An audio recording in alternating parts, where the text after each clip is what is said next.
Hey, what's up, everybody? Welcome back to a new week with your boy Cam here covering the WNBA. We just had one game last night. GSV got a big win for them. Not a big game. They beat Connecticut. They smacked them at home. Very predictable. But it was big, man.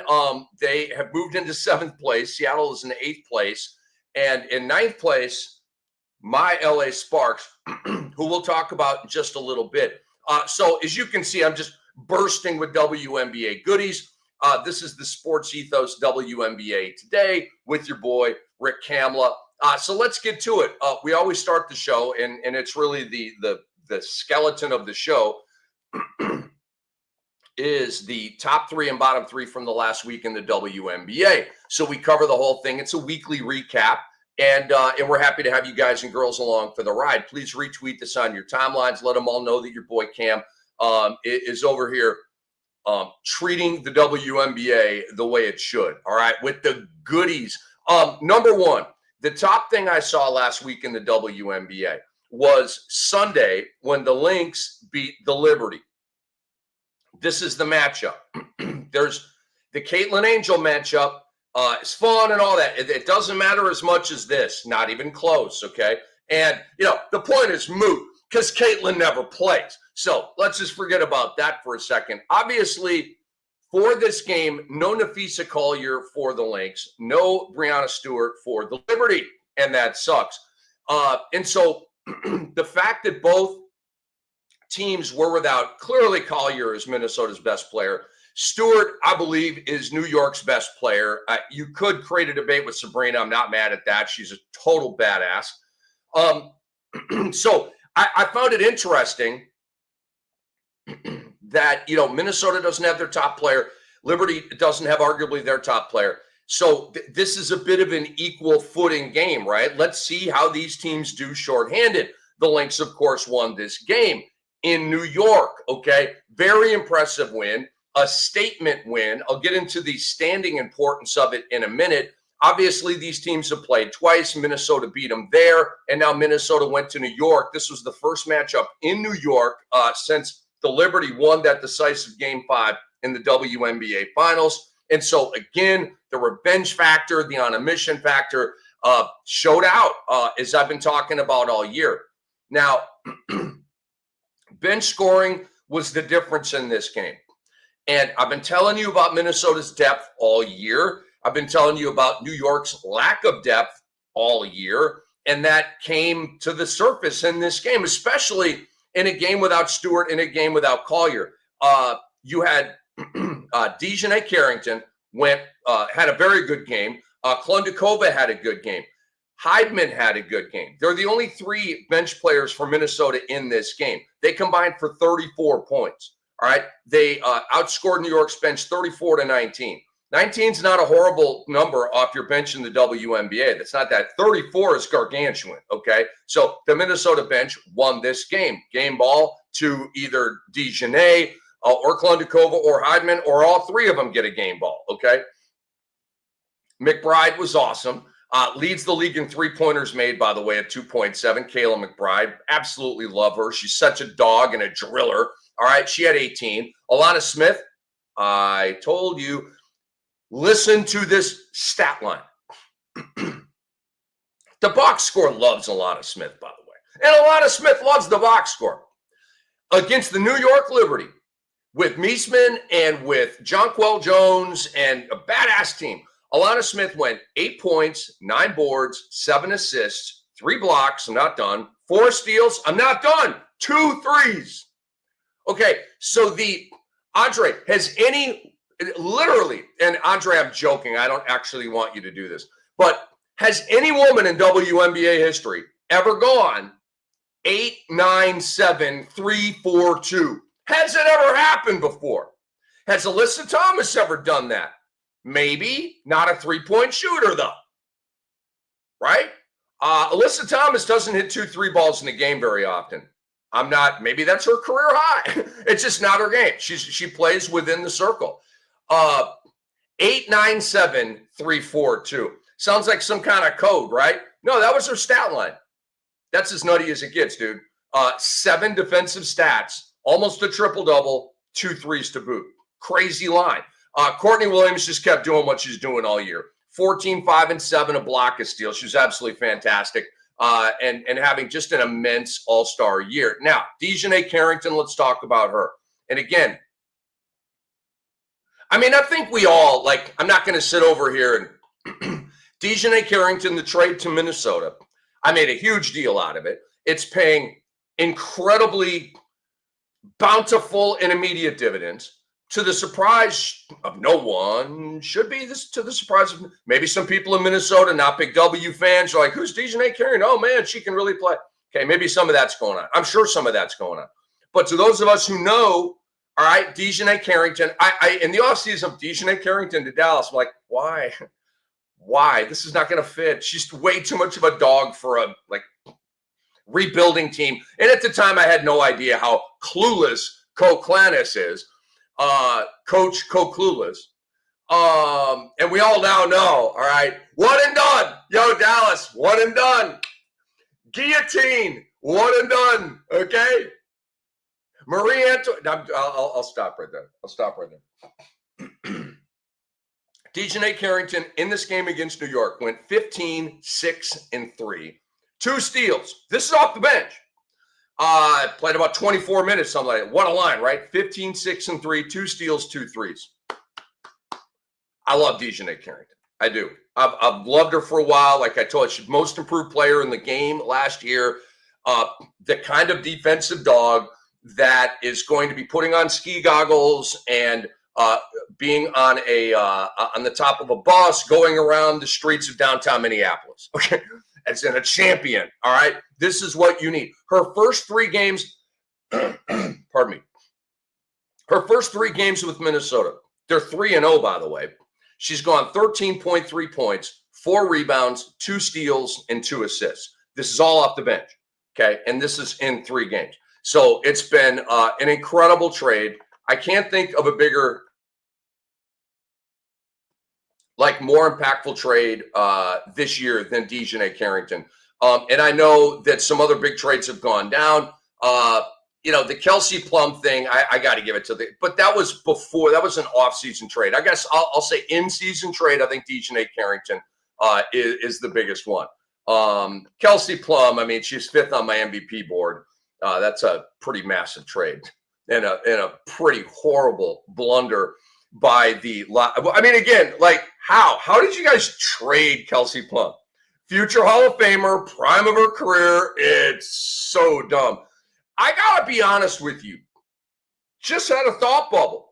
It's not as bad as Dallas trading Luka. It's not even close to as bad as Dallas trading Luka. I want to be careful how I say this. I'm not a hot take guy. I'm not looking for clickbait. It's not what I do. I'm a straight shooter. You just get it unfiltered, okay? Well, kind of filtered. I'm not cussing anymore. Kind of filtered now. Trying to pro up my game. But so Dallas stupidly trades Luka for what, out of shape, doesn't work hard enough, and not realizing just so foolishly that the guy's 25, 26 years old, and as he matures, he's going to figure this out and start getting serious and get into better shape. So they bailed on him, right? It's just historically, majestically dumb. And I feel like a similar way, not to the same level, about Vegas and Kelsey Plum. They're going to regret that trade for a long time. Dallas is going to regret the Luka trade for a long time. Atlanta regretted the Dominique trade. Maybe the team didn't, but the city did. Okay, the city mourned the loss of Dominique Wilkins. The city of Atlanta is, by the way, repping the Hawks today. It was just the next shirt up. People in Atlanta, a lot of them fans of the dream, I presume, are still pissed right now. August 12th, 11:10 a.m. Eastern time in 2025. They're still pissed that Dominique Wilkins was traded out of Atlanta. Just letting you know. Okay, back to work here. I've been talking all year about the intangible edge that Minnesota has. You saw it Sunday at New York. Great crowd, stars are there, Lynx Liberty, monster game. Biggest ticket in town for that day, or at least that window. It is New York City after, I don't know, maybe some big time Broadway show's going on. I don't damn know. The Rockettes had a gig that night. But Minnesota has that edge coming off the loss. The motivation, the revenge factor. We got to get these ladies. We got to beat them all year long. New York doesn't have that. They don't. So Minnesota beats them at home 193. They go to New York and beat them even wider, 83-71, without Collier. I'm telling you, these teams are going to play 3 times in 9 days. It's the way the W set it up with the schedule. I would have spread it out more over the season, but this is because, like, and they didn't know, like, you've got big time players hurt and stuff like that, but it's a risk you take when you kind of condense games. What if players are out at that period? Then we're kind of stuck. And it's really been the theme of the WNBA this year, unfortunately, is big time matchups. We're selling it. The lights are on. All of the big time broadcasters are there, and none of the star players are playing. I'm embellishing, but the Indiana Fever, there's 44 games. I would say 40 of those games were on national TV because of who never plays. Dude, the networks are so pissed, either at Caitlin or about Caitlin. I don't know. I know they're pissed. This was boom, all chips in the middle of the table. Taking the Rolex watch off, taking the expensive sunglasses, it's all in the middle of the table with the chips and the cash. A couple of cigars have been thrown on top. It's all in there, okay? All in there. We're going all in. And Caitlin Clark never plays. Like, we set up the party, everybody's here, and the hostess of the party isn't here, okay? There's a marriage going on. There's an altar. There's I don't know who's the person that officiates the wedding. I don't know. I don't know what you call that person. Okay, but they got the little book and they're reading stuff and they're doing the thing. They're running the ceremony. I don't know what they're called, but God bless them. All right, and the dude is there, and the groomsmen are there, and the bridesmaids are there, and there's no bride. There's no bride. Everybody's there. Everybody's seated. There's somebody playing the freaking harp over here. Boom, boom, boom, boom. Somebody's playing the harp. And there's no bride. There's no Caitlin. I promise you the networks are pissed about this. I guarantee it. A few years ago when Zion was a big thing, and that's the analogy that I'm rocking with right now. He's the Caitlin of the NBA. She's the Zion of the WNBA. They never play. A few years back when Zion was on the come up, before we all realized who he is and what he's about, the networks went crazy with Pelicans games. And he played like 20 games that year. I worked for a network, Turner Sports. I know the bosses were pissed. Eye rolling. They had to switch out of Pelican games, which creates like endless buzzkills. Okay. They plan stuff. They got to get trucks and bring trucks. There's so much planning involved with putting on a live broadcast from a random ass place like New Orleans, okay? That when they have to undo all of that, it's a massive buzzkill, and you never want to make your bosses mad, okay? And Zion did that. I don't think the Pelicans have been on national TV since. I really don't. And next year, I'm telling you, the networks are going to be like, yeah, let's ease up on Fever games. Let's walk into this. Let's not run into this. All right. I think we might have bit off a little more than we could chew last year. Oh my gosh. Oh, I love it. I love it. So the Lynx rolling. Now, the other side of this game, this is it. So Sabrina Ionescu, you're the homie. Love you. I do. I think she's phenomenal. She's the best shooter in the world on the women's side. No shots fired. She is. It's an objective fact. I know you're out there. Caitlin's the best shooter. No, she's not. No, she's not. She hasn't proven it. How has she proven it? She won a 3-point contest? No, she hasn't even done one yet. Has she made a bunch of big shots in the playoffs like Sab? No. Is she a champion like Sab? No. Okay. I rest my case. On with the show. New York shot collectively in this game 42%. 33 on threes, 71 points. But Sab, 10 points, 4 of 15, 0 of 6. Oh, Dejanay Carrington might have had a little something to do with that. Okay. This is why I said Minnesota just broke the league. Because you're hitting them with Fee and Alana and Carlton and McBride and Williams. You got Heidman. You got Shepard. You got Klundakova. Oh, yeah. Hey, DC, sick 'em. Sick 'em. Whoever you want. Arike, Paige, Caitlin, Kelsey, Alicia, Kelsey Plum. Sick 'em. I'm telling you. And she's like, it is. I'm so happy. I'm so happy the Lynx got Dejanay Carrington, man. It warms me up. It creates brightness inside. It brings light to my life.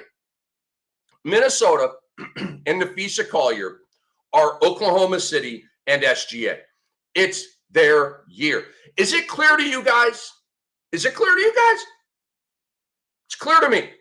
It has been clear to me. Is it clear to you guys? I would love to know. Hit us up in the comments. Are you like, yeah, Cam, it's their year. They got this. I'm not saying, I've never said guarantee. I've never said guarantee. There are no guarantees. I guarantee. You do not hear me say that. I used to do it many, many, many years ago. Blew up in my face every single time. And as a broadcaster, trial and error. Okay, that sucked. That didn't go well. I'm not going to do that again. All right, so I don't do the guarantee thing again. I will speak very confidently and very assertively about things like Minnesota's going to win this chip. There's no guarantee in there, okay? That's just objectively how I feel. I am a fan of the team. I am a Minnesotan originally, born and raised, but I don't do the fanboy thing. If they were the fourth best team in the WNBA, I'd be calling them the fourth best team in the WNBA. They're not. They're the best team in the WNBA. They just got to prove it and cement it with a championship, and I believe they will. They're 27-5. 27-5, okay? Remember OKC? What they win? 68 games? Okay, that's the kind of stuff we're talking about here. Historically incredible. They have a 6.5 game lead over New York and Atlanta. 6.5. It's over. Okay, this is a TKO, bro. They had to call off the fight. The Lynx are in there, goosh, blood, and everything, and people going unconscious. Oh, we got to shut down the fight. Paramedics, come here. I mean, it's like that. It's a TKO, baby. Call off the fight. Let's just go to the playoffs, dude. It's over. A 6.5 game lead. There's like 16 games left in the season. Come on, this ain't happening. It's not happening, man. 6.5. It's over even without Nafisa Collier for whatever period of time this looks like. The Lynx are a machine on a mission with a Hall of Fame coach. Come on. Come on. How? I mean, like, boy, I mean, the Liberty are going to be tough, dude. They got championship DNA. They got an incredible team. When Stewart comes back, you're going to probably have Meesman off the bench, which is going to make their bench a lot better. I mean, it's game on. Ding, ding. It's a heavyweight fight. I just believe that it's Minnesota's year. Now, I did some digging here because obviously they're my Wolves as well. So I was wondering, folks, what if the Lynx win the WNBA Finals here in the fall of 2025? And what if the Minnesota Timberwolves finally get their first ring, which is now possible because Glenn Taylor is no longer the owner. The Wicked Witch is dead. He's not actually dead, and I don't wish any harm on the man, but it's a euphemism, okay, from the Wizard of Oz. The Wicked Witch is dead, okay? So now, with Alex Rodriguez and Mark Lowry, the Minnesota Timberwolves have a legitimate, fair, unceilinged opportunity to win a championship. And obviously a very, very good team, great coach, and phenomenal player in Anthony Edwards. And they're right there. They're one of the prime contenders, okay? Will they get it? I don't know. Certainly not going to make a guarantee on that. I was wondering, what if the Lynx and Wolves win in the same year? Would that be the first time ever that that's happened, merging W and NBA? No. Back in 2001, The Los Angeles Lakers won the NBA Finals, Shaq and Kobe, of course, and the LA Sparks won the WNBA Finals that year as well. Of course, the great Lisa Leslie, the logo. Okay, and so that'd be pretty cool. It would not be a first, but it would be the first in quarter century, and the second of all time, which is pretty cool. Now, in terms of Breanna Stewart, there is an up on her. I do want to give you a quick note here, guys. If you're watching us live on Twitter, drop us a follow at Ethos WNBA and at Rick Kamla Sports. Plus, make sure you don't miss out on the new Sports Ethos WNBA Today episodes. Please subscribe to our podcast feed and to the Sports Ethos YouTube channel, and we would greatly appreciate that. Y'all rock. We appreciate you guys out there. So in terms of Stewart, they're talking late August now. So Stewart said she's feeling better. She suffered a bone bruise. I don't like the sound of that. Bone bruises are weird, man. They're tough to come back from. The time period, there's no way. You can't say 2 to 4, 3 to 6. Bone bruises are weird, bro. Sometimes it's 6 months. Sometimes it's 2 weeks. And I'm not saying Breanna's done for the year. Don't get me wrong. But I've seen some really pesky bone bruises that went on and on and on. But they're talking about end of August here. She suffered the injury on July 26th. Said she felt something in her knee and irritated when she stepped in a game against the Sparks. So they're looking at late August, and I certainly hope that's the case. Emma Meesman, by the way, and I'll talk more about her when we talk a little fantasy buckets. What a get by the Liberty! What a get by the Liberty! She's balling. She's starting in the Stewie role right now and playing very, very well. That was a great get by the New York Liberty. Very, very smart. Now, we move on to number 2 in my top 3 from the previous week in the WNBA. A'ja Wilson has a 1-of-1 game. She has a Wilt game, a Jokic game, a Lisa Leslie game, a Candace Parker game. A'ja Wilson had 32 points, tied a career high with 20 rebounds, becoming the first player in WNBA history with 30-plus points and at least 20 rebounds in a game. That was Sunday when Vegas smacked Connecticut. Actually, they didn't smack them, 94-86. Vegas, what's up? You should be bludgeoning them by 20. It's Connecticut. They're the worst team in the league. They don't even want to win. Anyway. Wilson had 20 boards that night. Connecticut had 23. Yikes, right? Vegas won their 4th straight game. They're kind of rolling right now. And it was the 6th time in Wilson's career she's had at least 30 and 15, tying Tina Charles for the most in WNBA history. I just had to drop Tina Charles off of one of my fantasy teams yesterday. And I know you're like, how? How could you do that? Future Hall of Famer. It's Tina numbers Charles. I'll explain a little bit later. Little mid-show teaser for you right there. Tina, I love you. It's not personal. I just had to do what I had to do because I think Connecticut is going to do what they got to do with you. More on that in a minute. A'ja Wilson right now is at 22.2 points. Nafisa Collier's at 23.5. So you're saying there's a chance, a small chance, but nevertheless a chance that A'ja could win the scoring title again. So that's where that's at after the 32 points. She was at 9.2 rebounds, then 20, now up to 9.6. All right, and you should be at 9.6 for it. That's where I'm at, okay? You know why? Because she has to do everything for this team. And so she probably doesn't have the legs that she's had in the past to go get all those rebounds because she's got to do everything because they don't have Kelsey Plum, okay? If they had Kelsey Plum, she'd be double digits in rebounds. But anyway, Angel Reese right now, who's currently out with an injury, 12.6 rebounds a game. Like a ridiculous number in the dub. And she's 3 better than A'ja. 3 per game better than A'ja. 12.6 to 9.6. That's kind of crazy, right? Can A'ja Wilson climb back into the MVP race? Yes. However, she needs a whole lot to happen. She needs a whole lot to happen to make that a reality. Because she's got to leapfrog 3 ladies.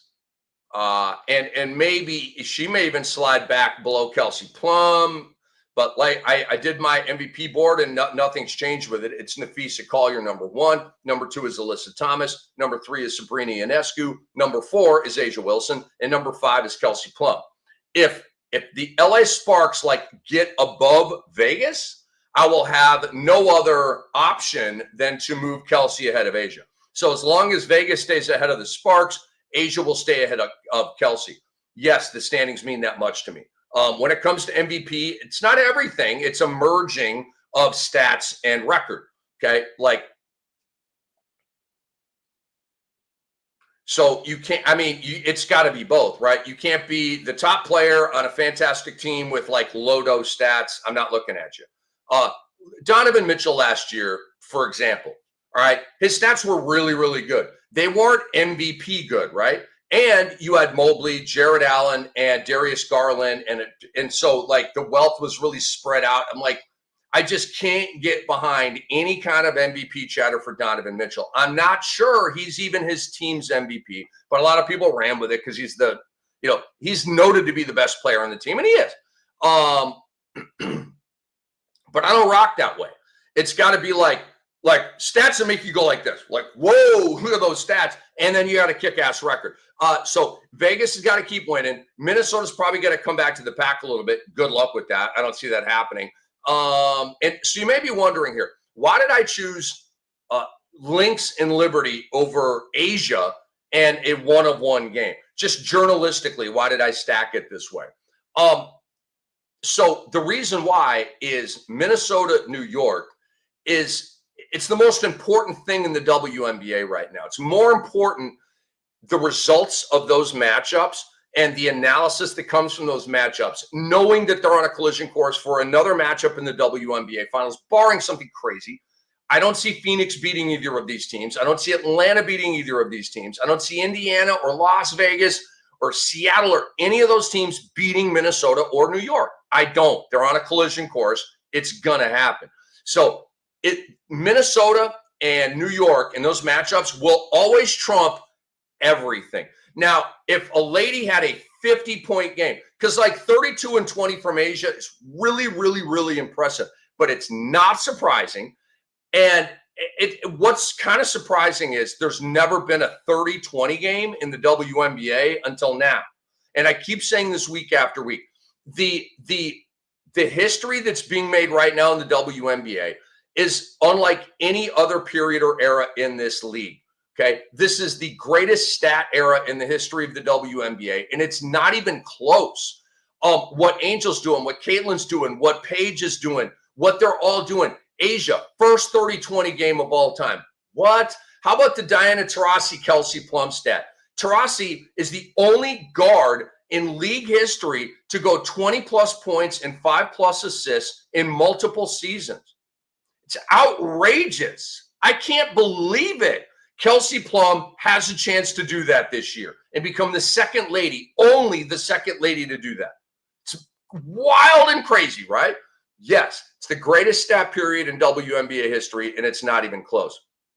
It's your boy, Rick Kamla. Hi, we are the SportsEthos WNBA Today with Rick Kamla. Glad to have you guys and girls here enjoying the show. I want to tell you about the SportsEthos app quickly here. If you want to stay up on the news, at 2:37 and at 2:41 and at 2:45 and at 2:49 and at 2:53. Boom, boom, boom, boom, boom, boom, boom, boom, boom. Blur, blur, blur, blur, blur. NFL, Major League Baseball, and of course our beloved NBA. All right, right now it's on the app. It's completely free. You can just scroll through all that news, stay completely up on all of those sports via the SportsEthos app, which is completely free. You're welcome. Please add it to your phone. As we speak, you can probably do two things at the same.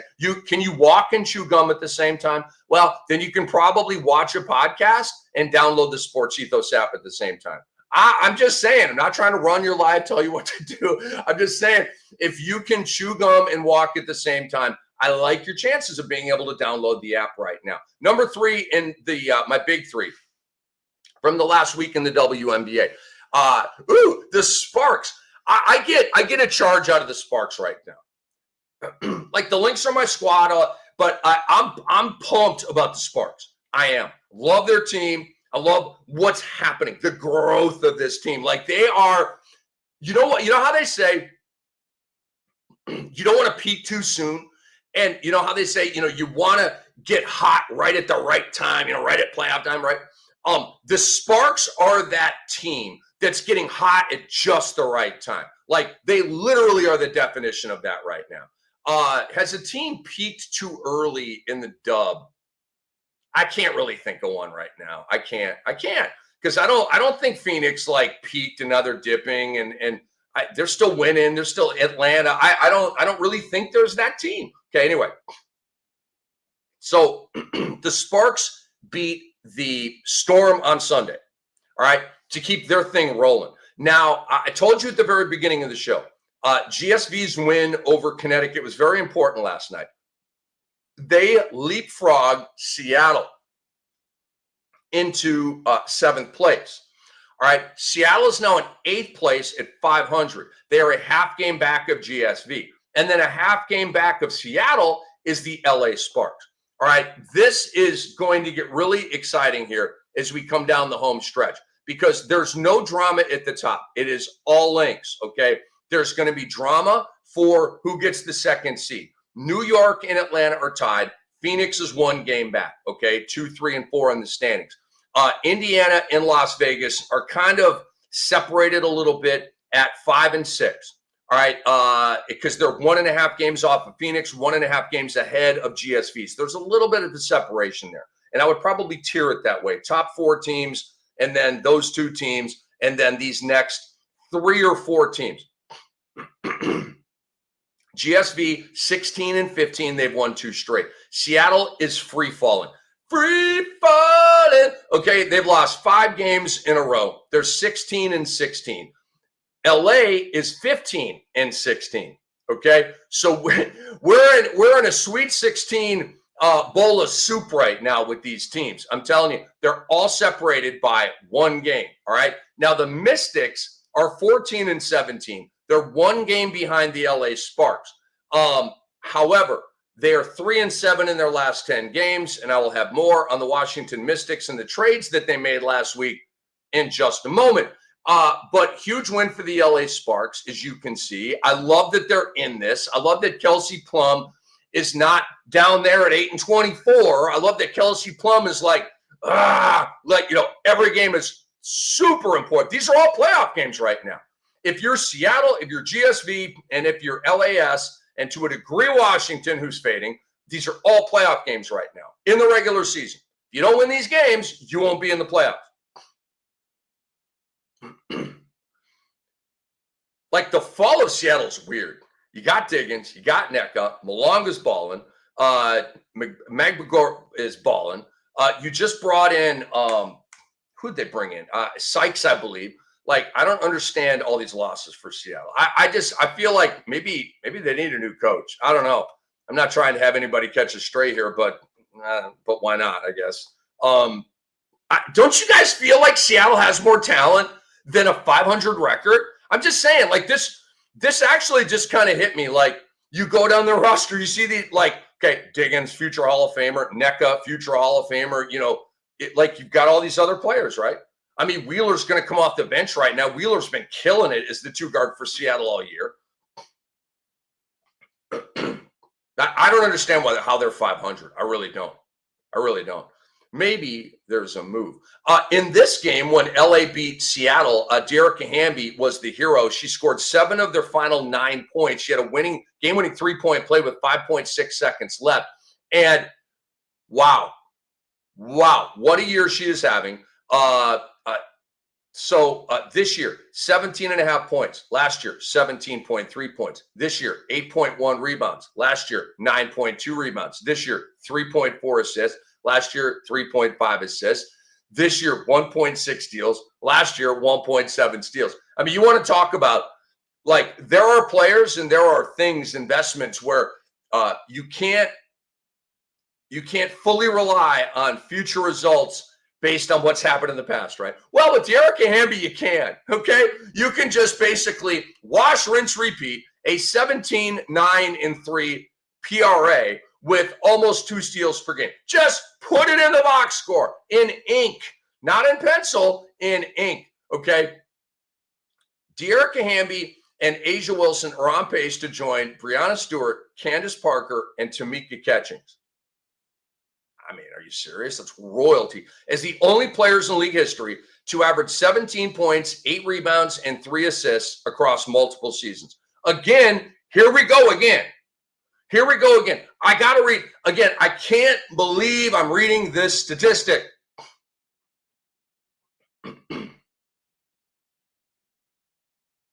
So, hold on a second. If Hamby keeps up these numbers, there will be 5 players in the history of the WNBA to go 17, 8, and 3 across multiple seasons. Wild, right? It doesn't say consecutive seasons, which would make a little bit more sense to me. This is multiple, as in you have done this more than one time in your entire career. That's insane. I can't believe these numbers. Breanna Stewart, Candace Parker, and Tamika Catchings are goody girls, okay? They put up monster numbers, some of the greatest numbers of all time. I love Tamika Catchings as a fantasy player. My God, she was amazing. Goodies galore, bro. The steals were insane from Tamika Catchings. She's the best. She's the best steal. She's the best thief in WNBA history. In terms of stealing that rock, the best, the GOAT.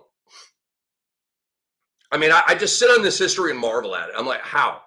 How? In the history of the dub, Lisa Leslie, Cynthia Cooper, Cheryl Swoops, Dina Thompson, Katie Smith, all these ladies, Lauren Jackson. How? God bless Dearica Hamby. How is Dearica Hamby on a list with these GOATs? How are not other GOATs on this list? Dude, this isn't even that big of a deal. It's 17 points. It's 8 boards. It's 3 assists. That's not a big deal. But in the WNBA, it's a gigantic deal. We're all learning stuff here, right? But again, you cannot really in any way compare the statistics of the men's game to the women's game. Like you at all. Like they just don't compute. And it's a 40-minute game versus a 48-minute game. So you've got that difference, which is huge. But it just evokes a wow for me. Cam Brinks is coming on, guys. Cam Brinks is coming. She's coming for the money, okay? And so this is what I'm talking about the LA Sparks thing. It's just growing and swelling, and this team is becoming a low-key juggernaut, dude. Cam Brink had 14 off the bench in this win against Seattle. In the previous game against Connecticut off the bench, 11 points, 5 boards, 2 blocks, had a couple of threes. What a line. All in 17 minutes. Good for you, Cam Brink. It's been a long road back. She took her time, and she's killing it right now, okay? Coming off the bench, playing low minutes. It's all totally working. Now, we got to talk about Rickea Jackson. Rickea Jackson is on a roll right now. There was a game against Indiana, 25, 5-2, 10 of 18. Game against Connecticut, 20 points, 3 threes, 50% shooting. All right, both wins for LA. Rickea Jackson, I believe the number's 8-0. When she scores 20 points or more, they never lose. They're 8-0. It's 7-0 or 8-0. I can't quite remember, but I'm pretty sure it's 8-0 right now. When she scores 20 points, they win every time against every team. All right. And she was highly drafted last year. This is not like, oh my God, I can't believe what Rickea Jackson's doing. There's none of that going on.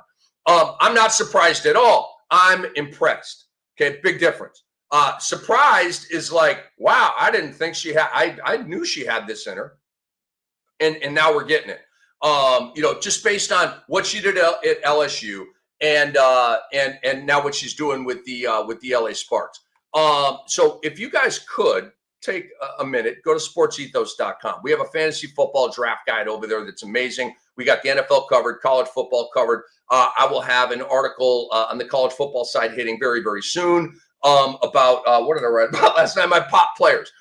So the players that are going to become household names this year. And obviously you need goodies and a lot of stats to become a household name. So check out our work over there. It's $6 a month right now, 60% off for our fantasy football draft guide. And it's badass. So please go check it out. We have a lot of great content out there for other sports as well. My bottom three. All right, we start with the Indiana Fever.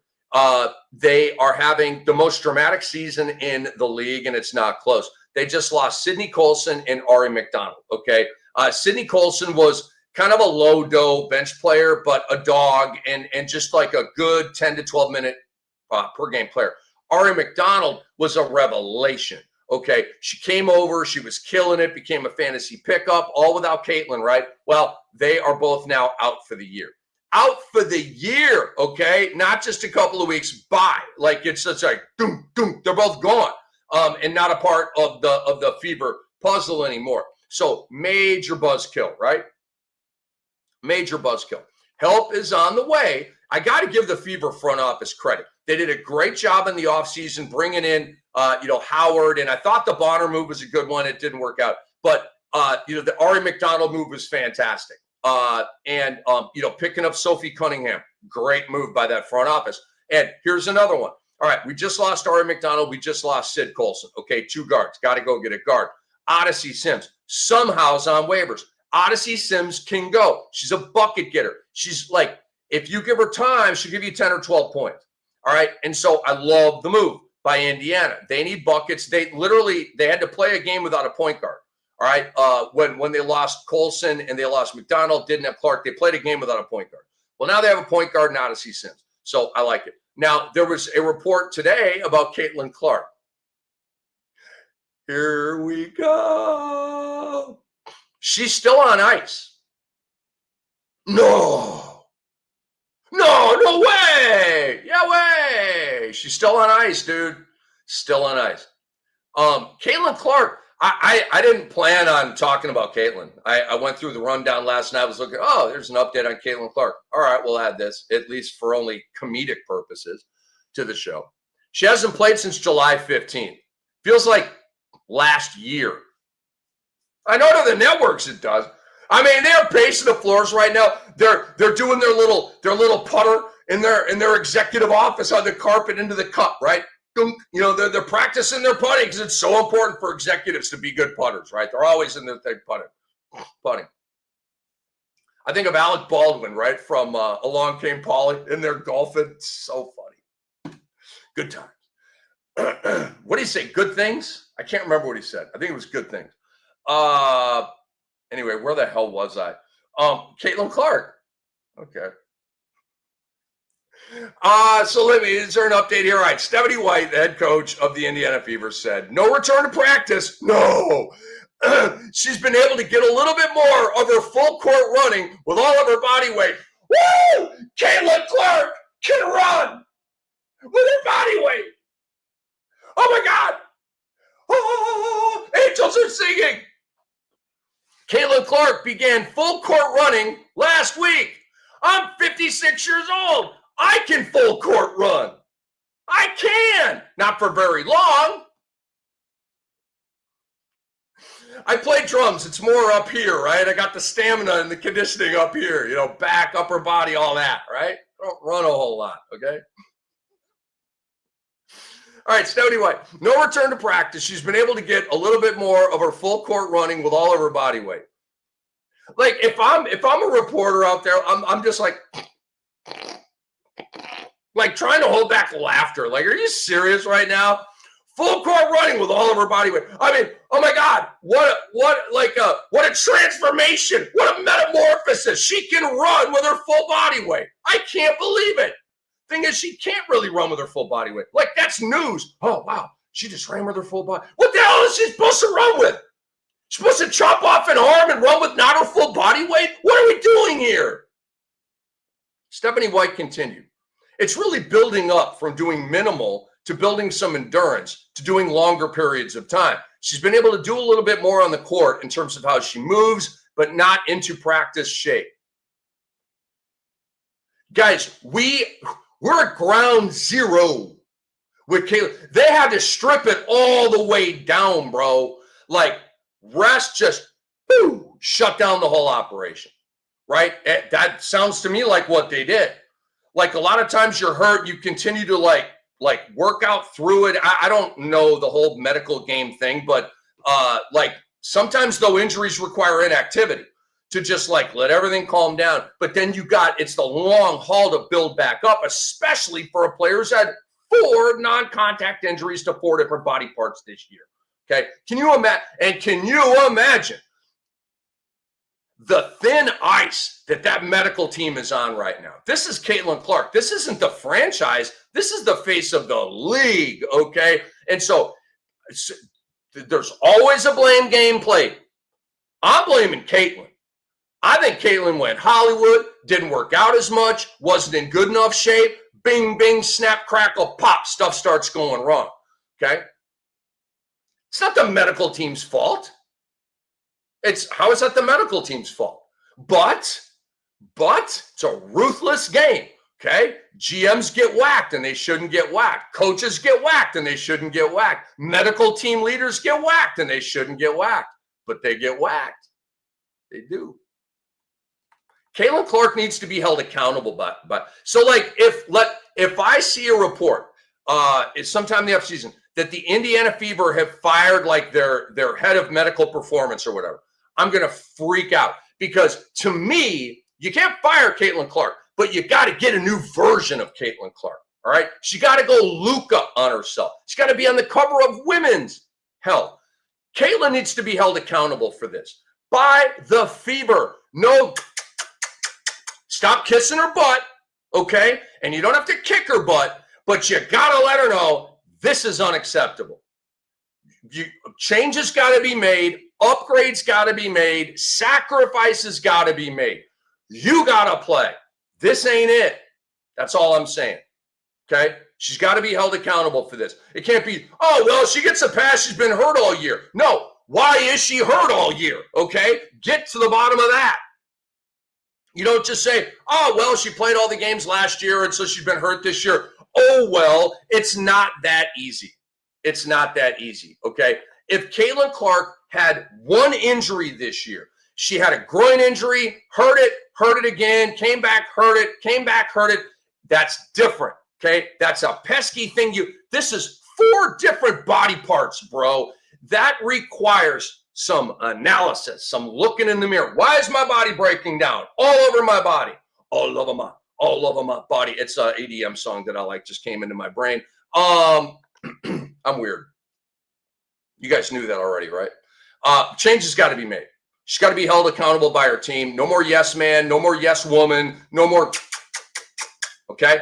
Like, it's love, but you got to let her know. Don't do the damn Dallas thing where you trade her out because, you don't have to do anything drastic like that. Just hold her accountable, okay? Number 2, in my bottom 3, Washington,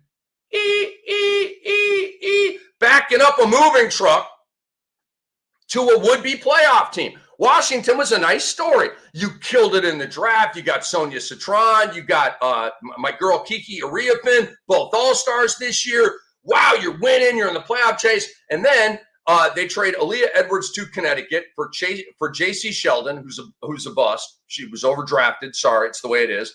And the right to a first-round pick swap. Okay, and the pick swap is between Minnesota and New York, so that's going to be like one spot deep in the first round. Big deal. Don't really understand that trade for Washington. I like it for Edwards. She's a Connecticut player, right? UConn, and she's back in Connecticut. So I think that's pretty cool. Now, Washington also dealt Brittany Sykes for Alicia Clark and Seattle's 2026 first-round pick. Okay, Seattle's 2026 first-round pick is going to be decent. It's going to be in the middle, right? But Brittany Sykes she was arguably the best player on Washington's team. One of the best players, right? Bucket getter, really good guard, and really something that Seattle needs, okay? She's going to help that team a lot. But Washington trading out Aaliyah Edwards, trading out Brittany Sykes, not really getting anything on the player side that's going to help your team this year. Obviously, they get a first-round pick and they get a pick swap, okay? So they did and what I think is happening in Washington, I don't like it because they're 3-7 in their last 10. They're starting to lose traction in the race for 8 and 7. All right. And I think with these trades, they've just sent a signal to their team. We're not really in it this year. Okay. We want to kind of low-key tank again and drift back to the bottom again so we can maximize our picks. That's what I feel like is going on in Washington. Now, the reason why I believe they are doing this is because they just had an absolutely historically awesome draft, getting Citron and getting Ariafin. All right, they got 2 perennial all-stars, or 2 ladies that look like they're major heavyweights for many, many years to come out of that last draft. So they think that they're going to be able to do that again. Having a bad hair day here, it just is what it is. But we press on here. There is no adversity that we cannot overcome. Here on the SportsEthos WNBA Today with Rick Kamla. How y'all doing, man? How y'all doing? I'm having fun, and I hope you guys are as well. All right, number 3 in my bottom 3. The Phoenix Mercury offense in the loss at home to the Dream on Sunday. 74-66 was the final score here. Phoenix shot 35% as a team overall, 26% from 3. All right, Alyssa Thomas, amazing again, 21, 8, and 5, 2 steals. The rest of her team, they didn't get the wake-up call. Natasha Mack, 1 of 5. Kalia Copper, one of the homies, 3 of 14. Setu Sabali, 3 of 12. Makani, 1 of 7. Yikes! Run for the hills. Huge game in the standings. Atlanta moves into 3rd place with that win over Phoenix at 20-11. Phoenix now in 4th place at 19-12. 1 game apart, okay? And then New York is right in that cluster with them as well. On the other hand, it was a great win for Atlanta. Alicia Gray had 17 points. Brianna Jones had 15. Naz Hillman had 13 and 13, okay? But the Dream did pick up an injury. Jordan Canada was driving down the left side of the lane and left the game ultimately, but appeared to land awkwardly. She was carried to the locker room, unable to stand on her own. She missed the beginning of the year with an injury, was killing it, had a team-leading 13 points at the point of the injury, and we wish Jordan Canada well. Please get back as soon as you can, at least in advance of these playoffs. All right, the Cammy of the week, folks, is Alyssa Thomas. AT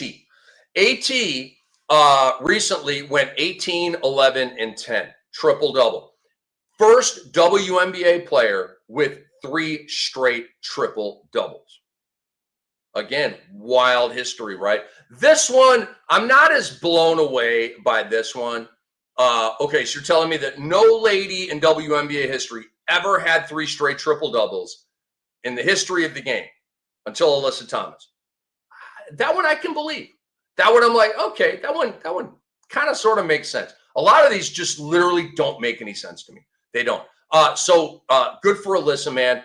They got their 3rd straight victory in this win over the Fever as well. This was on Thursday night, and so it was the 3rd in a row. And just shout out to Alyssa Thomas. We've been talking about her all year long. All year long. She's number 2 in the MVP race. If she keeps doing stuff like this, she's going to gain ground on Napheesa Collier. Although she got a long way to go. Napheesa and the Lynx have a 6.5 game lead over the rest of the pack. That's a huge deal. Collier's stats are amazing. But we'll see. How long does Collier miss? And does a protracted absence hurt her in the MVP race? We can't put it to bed yet. So AT has her own stat in the men's and women's game. And I think that's pretty damn cool, man. Check this out. Check this out, because you said in the men's and women's game. The women's game is the 3 triple-doubles in a row. The men's game, okay, check this out.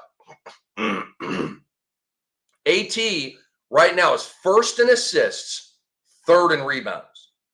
Okay, so I'm looking through and doing research, and okay, I knew 1st and she's 1st in assists by like 3 per game. It's like not even close. It's a crazy separation. She's 3rd in rebounds. Alyssa Thomas averages the 3rd most rebounds. It goes Angel Reese, Asia Wilson, and Alyssa Thomas. Okay, so how crazy is it for somebody to lead the league in assists and be 3rd in the league in rebounds? That to me is like, okay, something's going on here. Some history's being made, right? Radar's going off, all right? I'm a historian. This is how we think.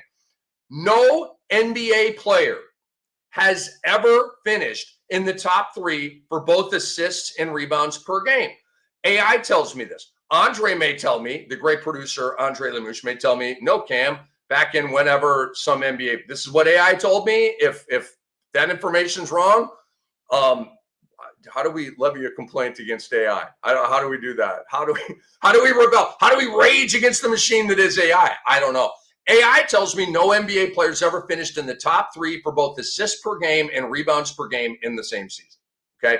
Alyssa Thomas did it last year in the W. She was second in dimes at 9.1, third in rebounds at 8.6.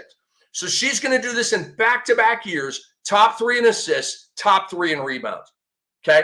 I can promise you it's never been done before in the WNBA. Just based on all these stats, and it's always the first time it's ever been done. In the NBA, I'm 99% sure I'm leaving 1% of variability there based on the fact that AI might be wrong. I don't think they are, but they might be wrong. So all right, let's continue on here. But shout out to Alyssa Thomas. She gets the Kam'S of the week. All right, I'm going to hit you with a quick Rick's rant here, and then we're going to end the show. All right, Rick's rant. Stop talking about sex toys, okay? Start talking about the games, the competition, the standings, the history, the ladies, the arrivals, the fits, gossip about who they're dating. I don't care. Anything but sex toys, okay? And if you're going to gossip about who they're dating, do it respectfully, okay? Like in a fun way. Or maybe you don't even do that, okay? But stop talking about sex toys. This is why sports people can't stop talking and reporting about sex toys. See all these headlines. It's clickbait, sex. It's eye-catching, okay? The word sex alone. Number 2, these people don't watch the games, okay? But they know they have to talk about the W. So the only way they can talk about the W is to make jokes and talk about sex toys and anything about talking about the actual game, which requires you sitting down on your couch and clicking onto a WNBA game, which I believe is still an issue for casuals and maybe, maybe some demographic segments in America. I'll say it that way. Knowing who Jewel Lloyd is, knowing who Aaliyah Boston is, okay? Knowing who anybody outside of Caitlin Clark and Sophie Cunningham are, okay? They don't, though, all right? So that's what, sex toys, sex toys, sex toys. Also, number 3, it's negative. People love the negative, and that sucks. We try to keep it positive over here. Stop talking about sex toys. Start watching the games and then talking about the games, and it's going to feel so much better. It's going to create an inside your body. I'm Rick Kamla. We appreciate you watching the SportsEthos WNBA Today with your boy, Rick Kamla. Again, if you're watching this live on Twitter, give us a follow at Ethos WNBA, at Rick Kamla Sports, and make sure you don't miss out on new SportsEthos WNBA Today episodes. Subscribe to our podcast feed and to the SportsEthos YouTube channel. We really appreciate you guys. Big thanks to Andre Lemouche for all his great work. Big thanks to you guys for tuning in. I really appreciate you all. I am Rick Kamla. We will see you next week with my WNBA pod. Enjoy, everybody.